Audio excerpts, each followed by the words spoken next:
அனைவருக்கும் வணக்கம்பா.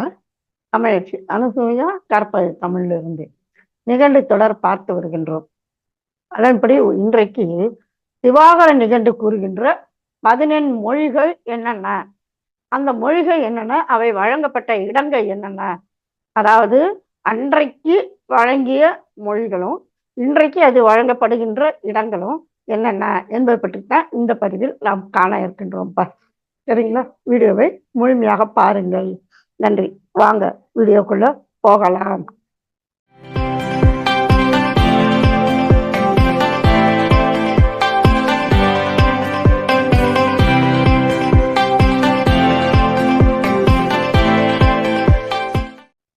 திவாகர நிகண்டு கூறுகின்ற 14 மொழிகள். 14 மொழிகள்னா எத்தனை?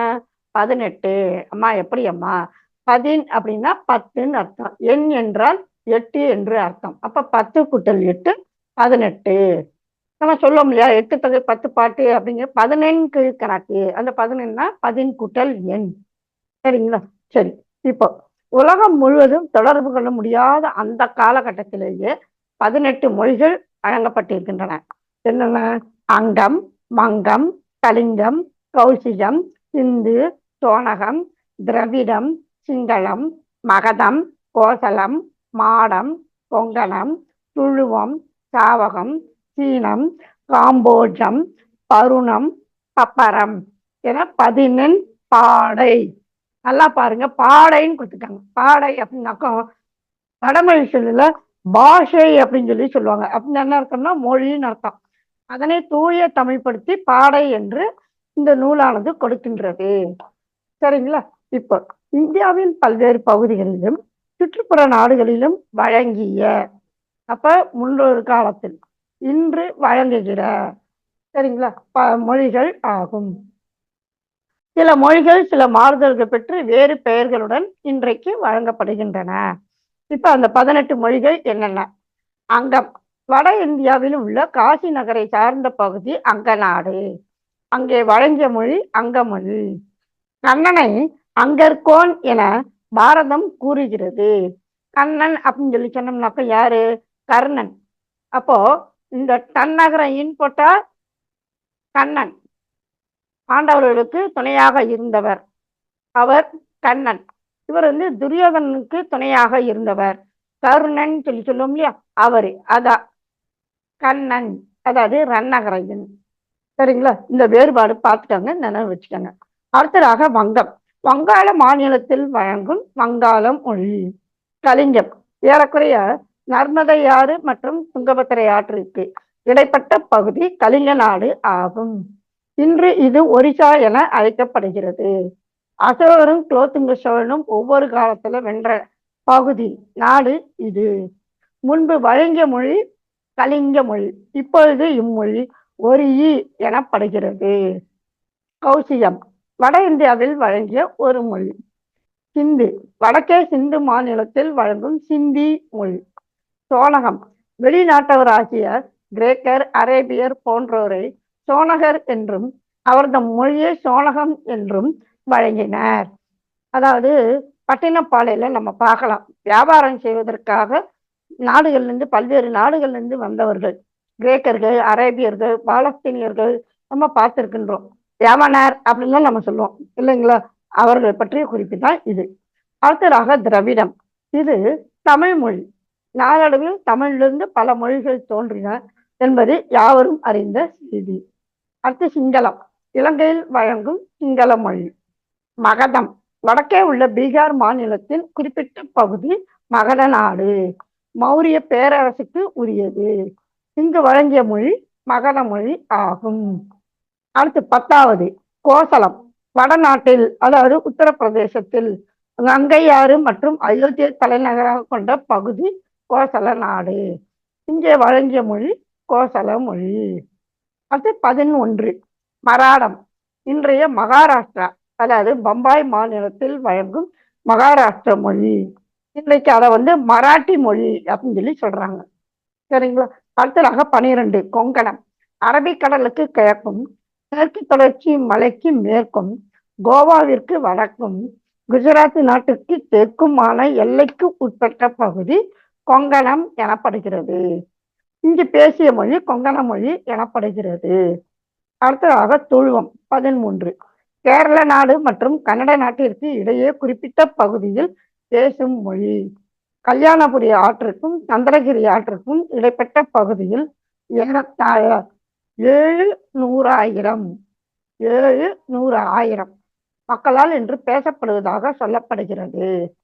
அடுத்து 14. சாவகம் இந்திய பெருங்கடலில் ஏறக்குறைய 3000 தீவுகளை கொண்டதாய் இந்தோனேசியா என்னும் நாடு விளங்குகிறது. ஆமா, இன்றைக்கு அதாவது இந்தோனேசியா இந்தோனேசியா அப்படிங்கிறோம். அன்றைக்கு பாருங்க சிறப்பு நகரம் சேர்த்திருக்காங்க. இதன் தலைநகராகிய சாகர்த்தா நகர் சாவா என்னும் தீவில் இருக்கின்றது. ஜாவான்னு சொல்லுவாங்க ஆங்கிலத்துல. இதன் பக்கத்தில் சுமத்ரா என்னும் பெரிய தீவு இருக்கின்றது. இந்த சுமத்ரா ஜாவா பகுதியினை சாவகம் என்றும் இங்கு வழங்கிய மொழியினை சாவக மொழி என்றும் அழைக்கப்படுகிறது. இந்த பகுதியை அடுத்து மலேசியா, சிங்கப்பூர் ஆகிய நாடுகள் உள்ளன. இங்கெல்லாம் பழங்கால தமிழ் மன்னர்கள் படையெடுத்து சென்றதாக சொல்லப்படுகிறது. இன்றும் இப்பகுதிகளில் தமிழ் மக்கள் பரவலாக வாழ்கின்றனர். ஆனால் மலேயா, சிங்கப்பூர், இந்தோனேசியா ஆகிய பகுதிகளில் இன்று பேசப்படும் மொழி மலாய் மொழி என்று அழைக்கப்படுகிறது.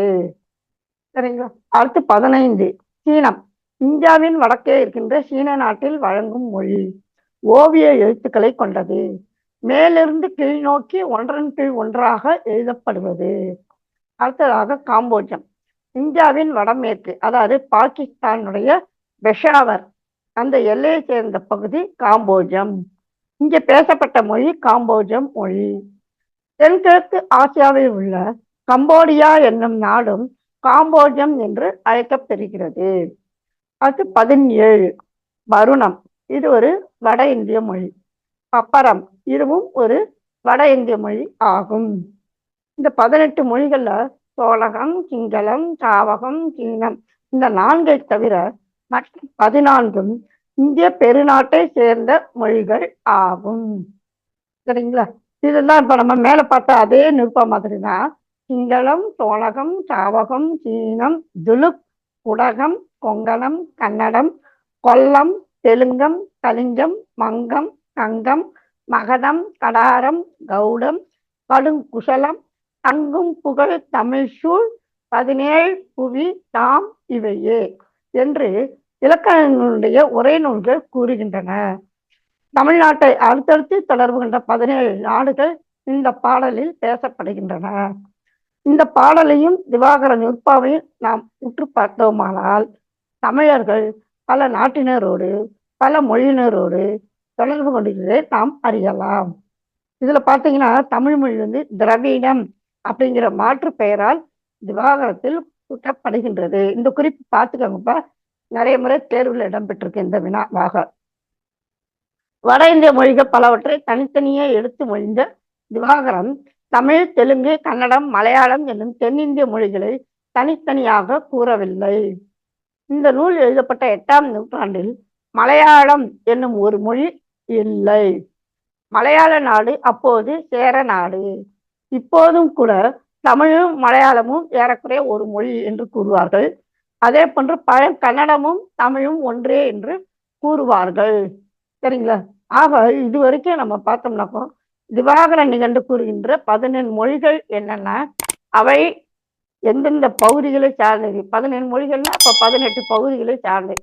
அந்த பகுதிகள் என்னென்ன, இந்தியாவுடைய எந்த பகுதிகள், தமிழ்நாட்டை சுற்றி இருக்கின்ற பகுதிகள், அது அன்றைக்கு எவ்வாறு அந்த மொழி வழங்கப்பட்டது, இன்றைக்கு எவ்வாறு அந்த மொழி வழங்கப்படுகிறது என்பது பற்றிய கருத்துக்களைத்தான் இந்த பதிவில் நாம் பார்த்தோம். இதனுடன் தொடர்புடைய பதிவுகளை இணைத்து படியுங்கள். சரிங்களப்ப, உங்கள் கருத்துக்களை மறவாமல் கருத்து பெட்டியில் கொடுங்கள். மீண்டும் ஒரு புதிய பதிவில் சந்திப்போம். நன்றி, வணக்கம்.